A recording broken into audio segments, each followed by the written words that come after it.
Kannabiksen kotikasvattajien joukko on moninkertaistunut viimeisen 10 vuoden aikana. No 50 000 suomalaista on viljellyt kannabista kotonaan ja 1 miljoona meistä kokeillut sitä. Riippuvuus tulee kerrasta ja sitten mennään jo vahvempiin aineisiin, huumejengeihin ja pikavauhtia vankilaan. Tupakka tappaa, alkoholi tappaa ja kannabis vasta tappaakin. Se on nuoret sillä tavalla, että päihteisiin ei pidä koskea. Puskat lähtee tänään liikkeelle, kun pilvipäät lähtee tänään viihteelle. Ne polttaa huiluu, ei koske ruiskuu, eikä kuka tuu tänne uikkumaan tai roikkumaan. Pilvipotilas alkaa pian toipumaan. Pörinää, pärinää, ei rähinää, tätä on päivittäin melkein lähinä. Lähiössä tulee paljon harmeja, kun ei polta näitä ganja-tuotteita.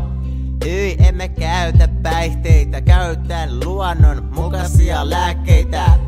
Nämä auttaa rauhoittuu, nämä auttaa mua myös nukkuu. Lääkitys pelaa, ei pidä stressaa, muuten delaa. Tätä pitää ottaa ihan rauhassa. Toivon, että tätä sais joskus kaupasta. Mutta tämä Suomen laki tuomioita tän takia monelle pani. Mulla välillä on niin pahat kitkut, että mulla meinaa päästä itkut. Mulla on niin välillä pahat itkut, kun mulla on yksinkertaisesti niin pahat kitkut. Lääkärit on taas musta huolissa, kun meikäläinen on niin vitu kuoseissa.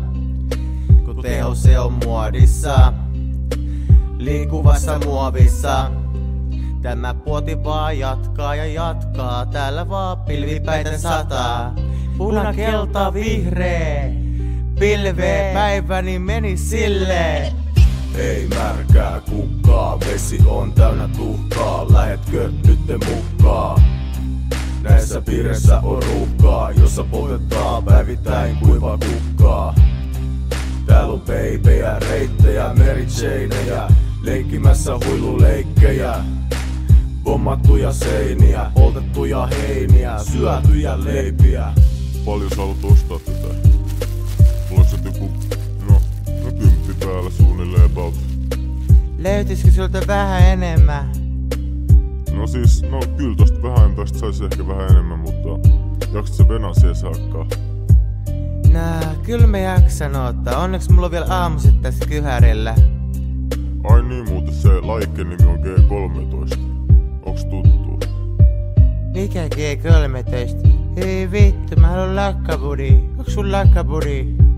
No hyi vittu, ei oo, paljon vittu. No okei, ihan rauhassa. No voisit sä näyttää sitä sun juttua vähän vielä? No tossa, kato nyt nopea. Voinko mä haistaa sitä? Voi.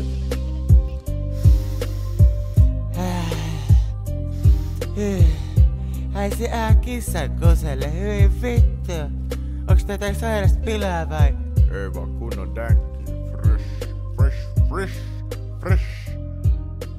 Fresh.com.